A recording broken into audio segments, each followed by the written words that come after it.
Ну что, вот таким легким движением руки я оказываюсь в Сиэтле. Пол из жвачки, стены из жвачки. Прям детская мечта. Может лизнуть эту стену. Разнообразие здесь бьет ключом в этом городе. Я никогда до этого не летал на таких кукурузниках. Это мой первый полет. Ты за штурвал подержался хоть? Да, теперь да. В Сиэтле застрелился Курт Кобейн. Но значит ли, что жизнь в этом городе ужасна? Ну точно не ужаснее жизни в Нью-Йорке, про негативные стороны которого я уже рассказывал в своих видео на канале. Ссылку на него вы можете найти вот здесь вверху. В попытке хоть ненадолго спрятаться от всего этого нью-йоркского безумия я умчался аж на другой край Америки, в штат Вашингтон.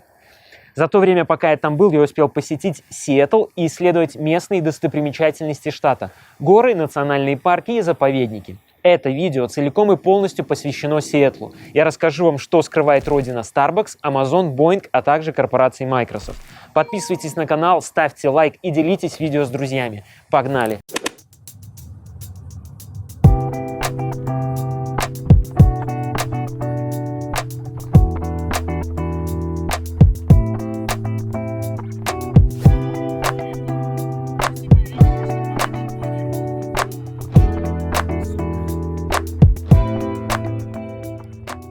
Для начала нам стоит вернуться в прошлое. История города началась в 1851 году, когда группа европейских поселенцев во главе с Артуром Денни высадилась на берегу залива Пьюджет-Саунд и основала поселение под названием Нью-Йорк-Алки, где «Алки» на жаргоне торговцев означало «вскоре» или «когда-нибудь». Впоследствии, в 1853 году поселение было переименовано в Сиэтл в честь вождя местных индийских племен, известного как Сиатль. Спустя почти 2 десятилетия, в 1869 году Сиэтл получил статус города, а уже в 1889 году Вашингтон получил статус штата, став 42-м штатом США. Сейчас Сиэтл является крупнейшим городом в Вашингтоне с населением 755 тысяч человек. Но столицей штата является другой город – Олимпия. Ну что, вот таким легким движением руки я оказываюсь в Сиэтле. Все еще ищу место, где можно остановиться на новую жизнь. Рассматриваю варианты. Как туристическую жизнь, так и немножко, может быть, обычная человеческая. Но, видимо, не в этот раз. Короче, приехали мы на набережную, фактически, в Сиэтле. Это одно из самых популярных туристических мест.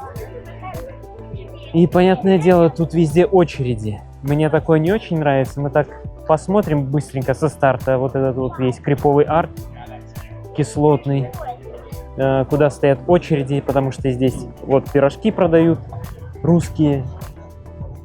Есть первый Starbucks, который открылся именно в Сиэтле. И что еще? Ну вот Fish Market, где продается всякая фигня. Ввиду своей близости к морю, Сиэтл является крупным морским портом. Главные морские ворота города расположены на берегах бухты Эллиот, относящейся к Пьюджет-Саунду. Порт принимает все виды судов, включая круизные лайнеры, контейнеровозы и рыболовецкие траулеры. На последнем стоит остановиться подробнее, ведь рыбный промысел – уникальная часть культуры изумрудного города. Именно так свой город называют сами жители Сиэтла. Рыбный рынок Pike Place Fish Market – один из старейших общественных рынков США, основанный в 1930 году.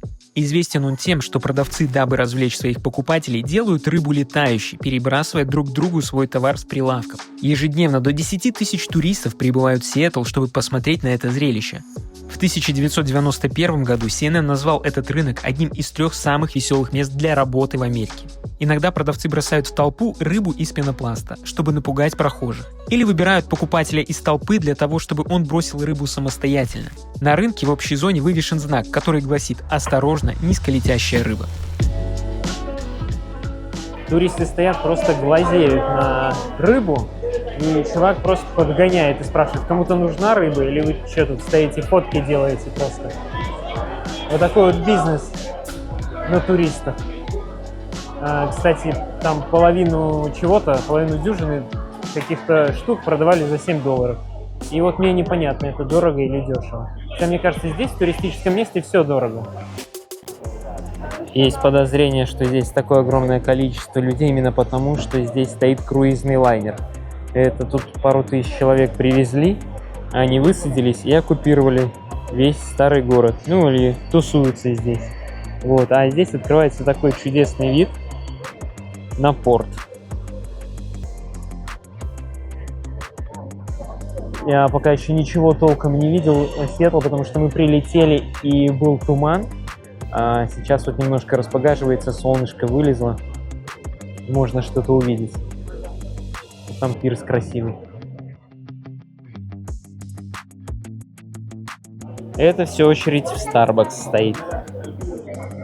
Люди хотят зайти и купить кофе в самом первом Старбаксе, который был открыт именно в Сиэтле. Выпивая стаканчик ароматного кофе с утра, вы должны помнить, что Сиэтл — родина мировой кофейной революции. В этом городе начал свой путь легендарный Starbucks, который стал стандартной бизнес-моделью для любой современной кофейни. Его история началась в 1971 году с небольшого магазина, который продавал кофейные зерна. Основатели Джерри Болдуин, Зив Сигал и Гордон Боукер поначалу не ставили своей целью продажу готового кофе. Но в 1982 году к компании присоединился новый генеральный директор Говард Шульц. Он был вдохновлен итальянской кофейной культурой и стремился создать бар, в котором люди могли бы не только пить кофе, но и общаться друг с другом. Владельцы отвергли эту идею, полагая, что вхождение в бизнес по производству напитков отвлечет компанию от ее первоначального направления. В 1984 году первые владельцы Starbucks купили сеть кофеен Пиц, а Шульц в 1985 году основал свою собственную кофейную компанию и уже через 2 года выкупил Starbucks. На данный момент под руководством Шульца работает более 30 тысяч кофеен по всему миру, как собственных, так и работающих по франшизе.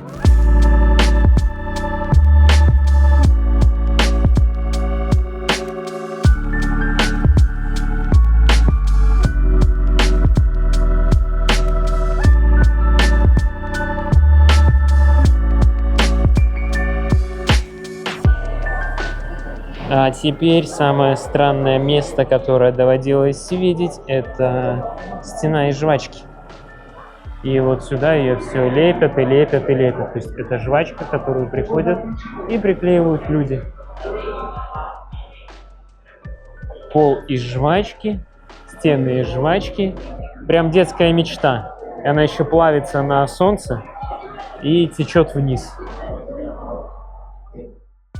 История появления, пожалуй, самой яркой и самой липкой достопримечательности Сиэтла началась в 90-х годах, когда зрители и артисты близлежащего театра начали приклеивать жвачки с монетами на стену. Со временем монеты убрали, но жевательная резинка продолжала накапливаться, пока не покрыла поверхность сплошным слоем, который достигает 16 метров в длину и 2,5 метров в высоту. Важно отметить, что нынешний слой является обновленным, поскольку в 2015 году стену полностью очистили с помощью пара. Ты что делаешь, Женя? Верни обратно, это экспонат. Все, не пальцем при...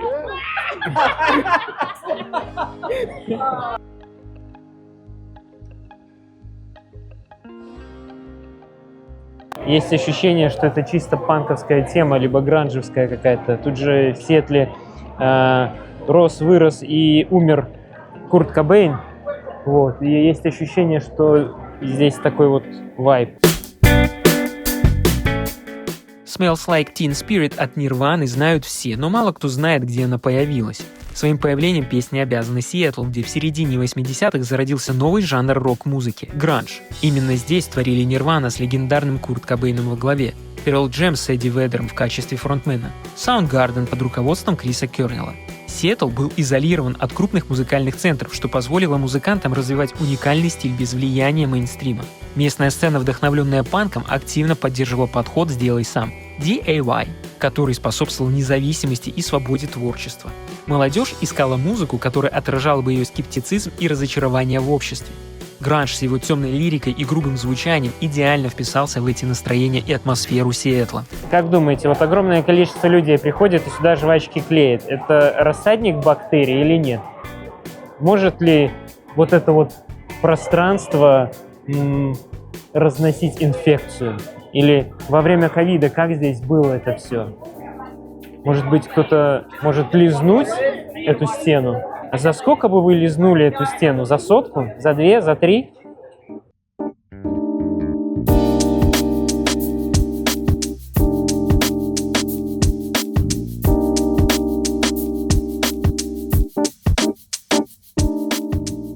Главная особенность, выделяющая небоскребы Сиэтл на фоне других городов – башня с рестораном в форме летающей тарелки. Башня называется Space Needle, и она была построена в 1961 году, всего лишь за 400 дней. Проектировали башню архитектор Джон Грэм и художник Эдвард Карлсон. Они вдохновлялись идеей космической тематики для всемирной выставки. Высота башни составляет 184 метра, и на момент постройки она была одним из самых высоких зданий к западу от реки Миссисипи. В 2018 году Space Needle прошла крупную модернизацию, стоимость которой составляла около $100 миллионов. В рамках реконструкции была установлена первая в мире вращающаяся стеклянная платформа и стеклянные стены на смотровой площадке. Теперь туристы могут с комфортом на все 360 градусов рассматривать красоты залива, небоскребы и вулкан Рейнир, высочайшую точку каскадных гор. Так, ну мы продолжаем гулять по Сиэтлу, и мы попали на дни гавайской культуры в Сиэтле. Вот, на сцене музыканты, здесь можно купить укулеле, можно купить какие-то бусики на шею и еду. Вон там, наверное, еда. Вон там еда, гавайская еда. В общем, разнообразие здесь бьет ключом в этом городе. Туристический сезон, видимо, в самом разгаре.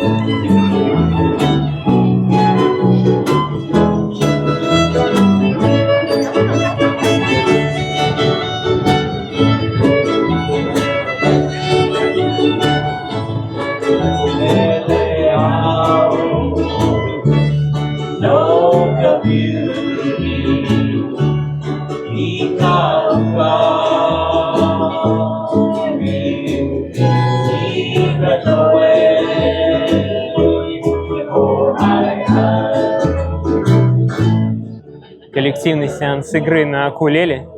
Очень мелодично и очень расслабляюще и успокаивающе звучит эта музыка.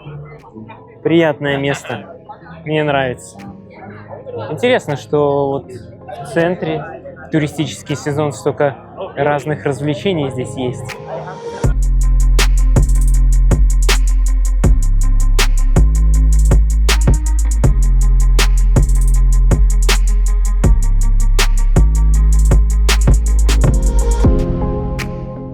Сейчас будет самое интересное, наверное, у нас. Полет на самолете над Сиэтлом. Вот, мы заметили такую вывеску и решили, а почему бы не прокатиться?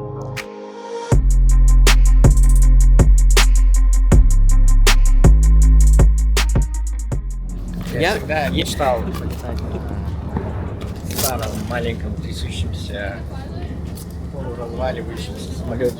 Я очень excited. Ну, если упадут, ну, Жень, засудим же, ты понимаешь? Запоминают навсегда. В общем, мы сможем лицезреть вид на Сиэтл. 20-минутный полет у нас будет. Мы увидим дом Билла Гейтса, порт, старый город, Space Needle. Это вон ту башню, на которую мы так и не поднялись. Ждем самолетика, и вот за нами идет пилот, видимо, чтобы нас забрать и полететь с нами. You're not gonna fly with us? No. Oh, okay. No. Can I go over there? Oh, and, sure, like, yeah. film Pull her? us down. Sure. What's her name? Jeff. Jeff? Nice to meet you.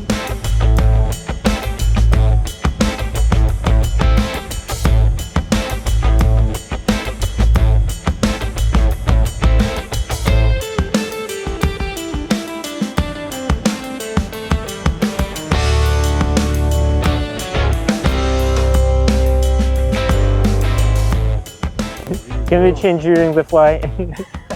No? Okay.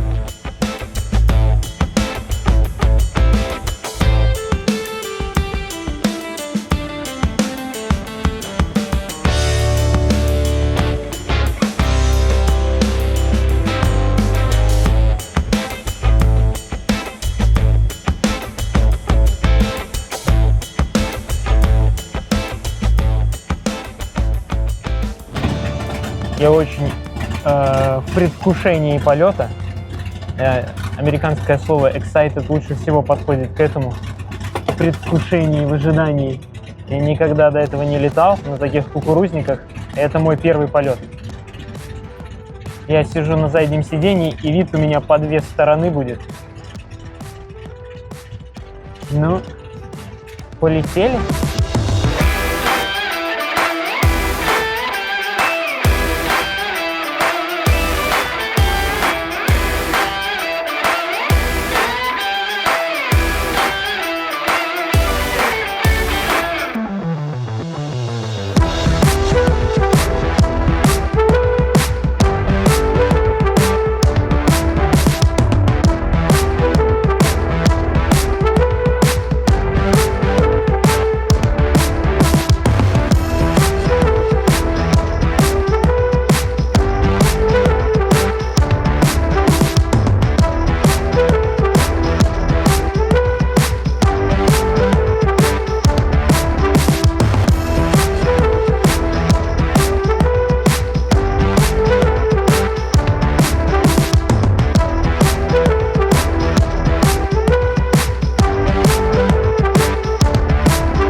Ну что, мне понравилось, это было прикольно.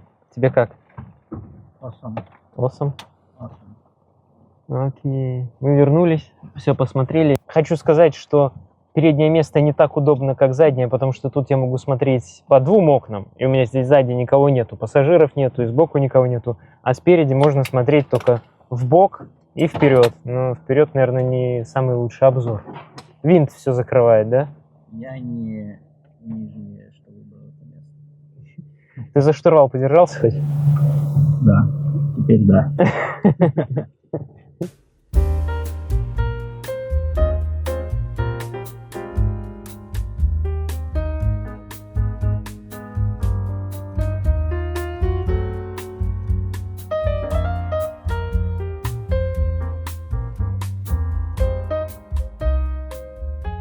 Согласно исследованию Пенсильванского университета, лысые мужчины добиваются в жизни гораздо большего успеха, чем другие представители сильного пола с густой шевелюрой. Наглядным примером является Джефф Безос, продавец книг, который построил многомиллиардную империю Amazon. А начинал он именно в Сиэтле в 1994 году, с небольшого онлайн-магазина по продаже книг, с офисом в собственном гараже. Штаб-квартира Amazon сейчас — это не рядовой небоскреб, какие мы привыкли видеть в Нью-Йорке. Это уникальное архитектурное сооружение, которое является одной из фишек даунтауна Сиэтла. Выглядит все это как 3 связанных между собой стеклянных шара, внутри которых находятся как рабочие места для сотрудников Amazon, так и тропическая оранжерея с более чем 40 тысячами растений из более чем 30 стран мира. А также там есть водопады и аквариумы. Внутри сфер поддерживается температура около 22 градусов Цельсия и влажность 60%, что создает условия комфортные как для растений, так и для людей. Обратите внимание, посещение сфер туристами возможно, но только в первую и третью субботу каждого месяца.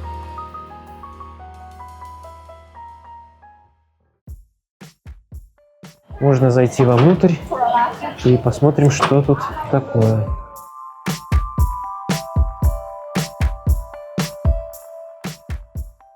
Видимо, тут есть какие-то еще образовательные программы для детей и подростков, может, для взрослых.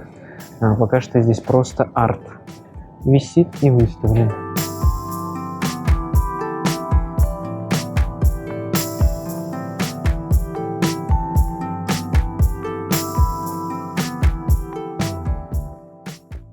Это все сделано из пакетов, paper bags, recycle culture.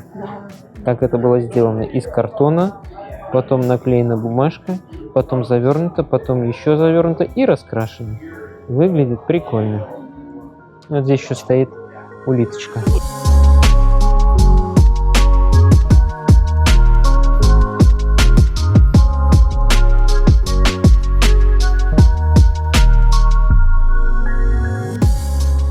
Мы еще напоследок здесь заехали в исторический район. Здесь дома стоят там по $2 миллиона, по 1,5, по 3. Прикольный райончик на берегу и с офигенным видом на залив и на марину, там, где все эти яхты стоят, да.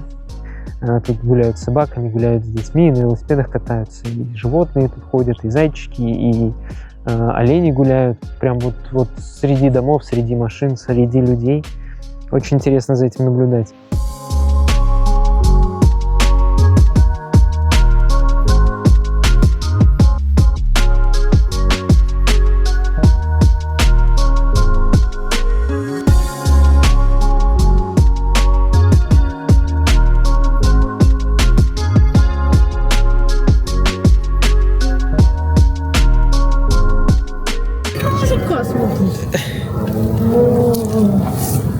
Какой ты крыс. Он на кыс-кыс пошел? Как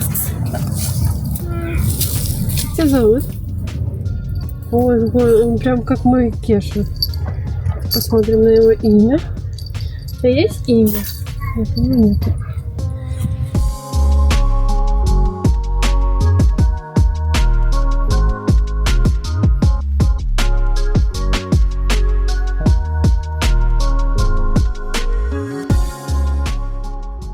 Вот это вот улица для вывоза мусора и для проезда, для выезда из гаражей. Ну и для вывоза мусора. Вот. Такого в Нью-Йорке очень сильно не хватает. А в каких-то других городах больших это вполне себе присутствует.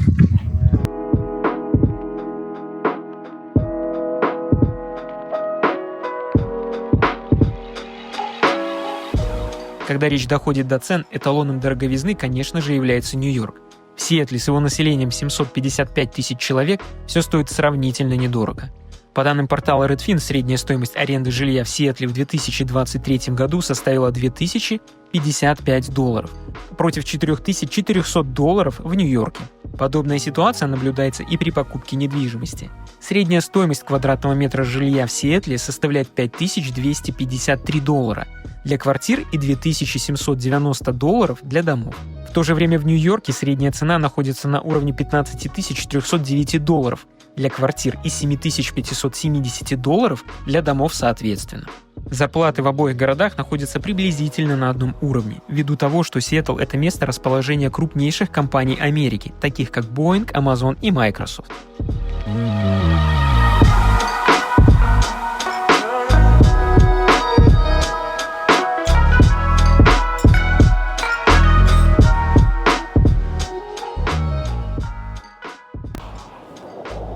Но здесь, в даунтауне, мне, в принципе, нравится. Выглядит как Нью-Йорк, но только Нью-Йорк здорового человека. Много зелени, широкие улицы и не такой плотный загруженный трафик. И все не такое разваливающееся. Если бы Нью-Йорк выглядел вот так, я не знаю, это бы вообще был лучший город на Земле. А так, конечно... Слушай, ну, в принципе, если сюда переезжать, вот в эту часть города, я бы, наверное, подумал о Сиэтле. Сиэтл — это невероятно красивый город, расположенный в не менее красивом штате Вашингтон, все красоты которого я покажу вам в одном из следующих видео. Пишите в комментариях ваше мнение, делитесь видео с друзьями, ставьте лайк, подписывайтесь на канал и становитесь спонсорами. Вместе с вами мы сможем сделать много классного и интересного контента. До новых встреч!